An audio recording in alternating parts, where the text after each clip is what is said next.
एक बार की बात है, गोपालपुर करके एक गांव में तीन बहनें सरिता, अंकिता और सुजाता अपनी माता सुलोचना के साथ रहा करती थी। बचपन से उनकी पिता गुजर गई थी और माता घर की सारी जिम्मेदारी उठाती थी। बड़ी बहन सरिता एक अच्छी लड़की थी और वह हर काम पर अपनी माँ की मदद करती थी। अंकिता और सुजाता दोनों बहुत जिद्दी थी। हमेशा की तरह आज भी उनकी माता दूसरों के घर में काम करके जितने भी पैसा कमाती थी उसी से अपनी घर चलाती थी। एक बार सुलोचना अपनी काम पर निकल रही थी। अंकिता और सुजाता बर्गर लाने के लिए बोली। सुलोचना अपनी काम सारे खत्म करने के बाद मालिक को कुछ पैसा मांगी। मलकानी ने पैसे देने को मना कर दी। उसने घर की तरफ निकल पड़ी और सोचने लगी, अरे मैं क्या करूं? बच्चों ने बर्गर लेने के लिए बोली थी। मुझे तो कुछ समझ में नहीं आ रही है। ऊपर वाले कुछ रहम करो। तभी उसकी एक बर्गर की दुकान पर नजर पड़ी और वहां जाकर उधारी में एक बर्गर देने के लिए बोली। अरे कहाँ से आ जाती हो? यहाँ उधारी में कुछ भी नहीं मिलती। ये टेबल के ऊपर दूसरों ने छोड़ने बली बर्गर ले जाओ। तब उसने वो बर्गर लेके घर जाती है। तभी रास्ते में उसका एक गाय के साथ टक्कर हो जाती है। उसको कुछ चोटें भी आती है और उस गाय ने बर्गर भी खा लेती है। जब सुलोचना घर जाती है तो सरिता उसको देखकर चौंक जाती है। माँ, ये क्या हो गया? आपको तो चोट लगी है। ये सब कैसे हुआ? मम्मी, कितनी रात हो रही है। हमें लगा कि तुम हमारे लिए बर्गर लेकर आएगी और बाकी चोट लगाकर आ गई। हम सुबह से भूखे हैं, आपको फिक्र नहीं है। अंकिता, तुम कैसी बात करती हो? माँ को चोट लगी है और तुम्हें खाने की चिंता। माँ, आप चिंता मत करो, कल से मैं काम पर जाऊंगी। मेरे साथ अंकिता और सुजाता भी जाएंगे। तब इन्हें एहसास होगा कि मेहनत करके कैसे पैसे कमाती है। अगले दिन तीनों बहनें शहर जाने के लिए जंगल के रास्ते से जा रही थी। तभी जंगल से कुछ डरावनी आवाजें भी आती है। अंकिता सुजाता से कहती है, जैसे ही कोई जानवर दिखेगा सरिता को उसके सामने फेंक देंगे। वह जानवर इसे खा लेगा और हम घर वापस चले जाएंगे। तभी उन्हें रास्ते में एक बूढ़ी औरत मिलती है। अरे बेटा, ये जंगल तो बहुत ही ज्यादा खतरनाक है। यहाँ कोई नहीं आते हैं। मगर तुम लोग इस जंगल में क्या कर रही हो? लगता है कि भगवान ने मेरी पुकार सुन ली। मुझे बहुत भूख लगी है। क्या तुम मुझे कुछ खाने के लिए दे सकती हो? बहुत समय से मैंने कुछ नहीं खाया। अरे बुढ़िया, अगर हमारे पास पैसे होते तो हम इस तरह से इस जंगल में क्यों मरते और शहर जाने के लिए बस में जाते।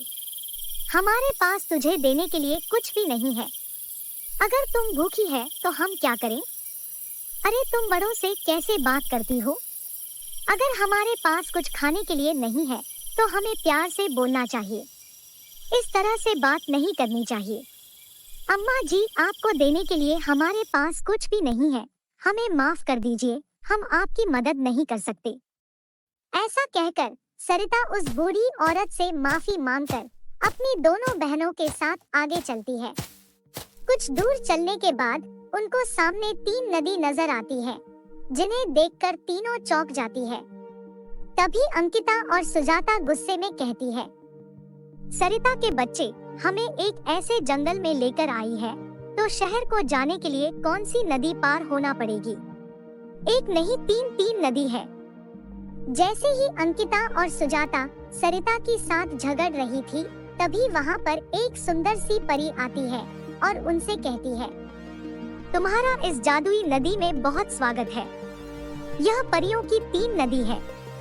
एक नदी में सोने के सिक्के मिलेंगे और दूसरी नदी में हीरे मिलेंगे और तीसरी नदी के अंदर तुम्हें चांदी के सिक्के मिलेंगे। अब तुम्हारे हाथ में है कि तुम कौन सी नदी के अंदर जाना चाहती हो। अंकिता और सुजाता दोनों सोच में पड़ गई। फिर अंकिता बोली, हमें तो शहर जाना नहीं पड़ेगी और कोई काम भी नहीं करना पड़ेगी। इसलिए मैं तो सोने के सिक्के वाली नदी के अंदर जाकर सोने के सिक्के लेकर आऊंगी और सारी जिंदगी ऐश करूंगी। नहीं नहीं परी जी, हमें कोई धन दौलत का लालच नहीं है, बस आप हमें थोड़े से पैसे दे दीजिए जिससे अपनी माँ का इलाज करा सकूं। ठीक है, तुम अपनी नाव के सहारे अपनी अपनी नदी के अंदर जा सकती हो। अब तीनों अपनी अपनी नाव में बैठ जाती है। अंकिता नदी के अंदर सोने के सिक्के देखकर बहुत खुश होती है और सुजाता भी हीरे देखकर बहुत खुश होती है और दोनों धन दौलत से अपनी नाव भर लेती है। कुछ ही समय में नाव भारी के वजह से डूबने लगती है और वह दोनों जोर जोर से चिल्लाने लगे, अरे कोई है, हमें बचाओ, हम तो इसके अंदर डूबने वाले हैं, डूबकर मर जाएंगे, हम अब मरना नहीं चाहते हैं, हमें बचाओ। इस तरह से दोनों बहनें बहुत जोर जोर से चिल्लाती हैं, लेकिन उनकी आवाज कोई नहीं सुनता। अब सरिता तीसरी नदी के अंदर जाती है और उसे बहुत सारी धन दौलत मिलती है।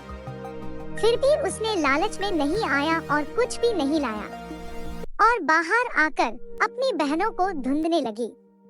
तभी उसे वह परी मिलती है। सरिता, तुम बहुत अच्छी हो, बहुत ईमानदार हो, तुमने धन दौलत का लालच नहीं किया, इसलिए तुम बच गई, वरना जो भी इस नदी के अंदर जाता है उसके लालच की वजह से उसकी जान चली जाती है। लेकिन तुम लालच नहीं किया, इसलिए तुम्हें मेरी जादुई नदी बचा लिया। अब तुम सारी धन दौलत लेके जाओ और अपनी माँ की इलाज करो और तुम्हें कभी किसी चीज की कमी नहीं होगी। पारी जी, मुझे मालूम है कि मेरी दोनों बहनें ने धन दौलत का लालच में आकर बड़ी सजा भोगने पड़ी और नदी के अंदर डूब गई। मुझे इस धन दौलत नहीं चाहिए, बस आप मुझे मेरी बहनों को वापस लौटा दो। मैं मेरी बहनों के बिना नहीं रह पाऊंगी, मैं मेरी बहनों से बहुत प्यार करती हूँ, कृपया मुझे मेरी बहनों को लौटा दो। सच में सरिता, तुम कितनी अच्छी हो, तुम्हें अच्छी तरह से पता है कि तुम्हारी बहनों ने तुम्हें प्यार नहीं करती है और तुम्हें हमेशा दोख देती है, तुम्हें अपनी बड़ी बहन नहीं मानती है और तुम अपनी बहनों के लिए इतना रोती हो। सच में तुम बहुत अच्छी हो, इसलिए मैं तुम्हारी बहनों को नदी की अंदर से जीवित वापस लेकर आती हूँ। ऐसा कहकर परी अपनी जादुई शक्तियों से वह दोनों को नदी से दोबारा जीवित लाती है। तब वह दोनों को पता चलता है कि सरिता की वजह से उन्हें अपनी जीवन मिला है। उनको बहुत पछतावा होता है और वह सरिता से माफी मांगती है। अब वह दोनों बहनें कभी भी लालच नहीं करती और पूरी तरह से सुधर जाती है और अपनी बड़ी बहन से भी प्यार करती है। सरिता अपनी दोनों बहनों के साथ बहुत सारे धन दौलत लेकर घर वापस पहुंच जाती है और अपनी माँ की इलाज करवाते हैं और सभी के साथ हंसी खुशी जीवन बिताती है। तो दोस्तों, इसलिए हमें भी लालच नहीं करना चाहिए, लालच बुरी बाला है। हाँ दोस्तों, आपको कैसी लगी हमारी ये कहानी, हमें कमेंट करके जरूर बताएं और अपने दोस्तों के साथ शेयर करें। अगर आपने हमारी चैनल सब्सक्राइब नहीं किए तो अभी जरूर सब्सक्राइब कर ले। तो मिलती हो आपसे फिर एक नई कहानी के साथ, तब तक के लिए बाय बाय।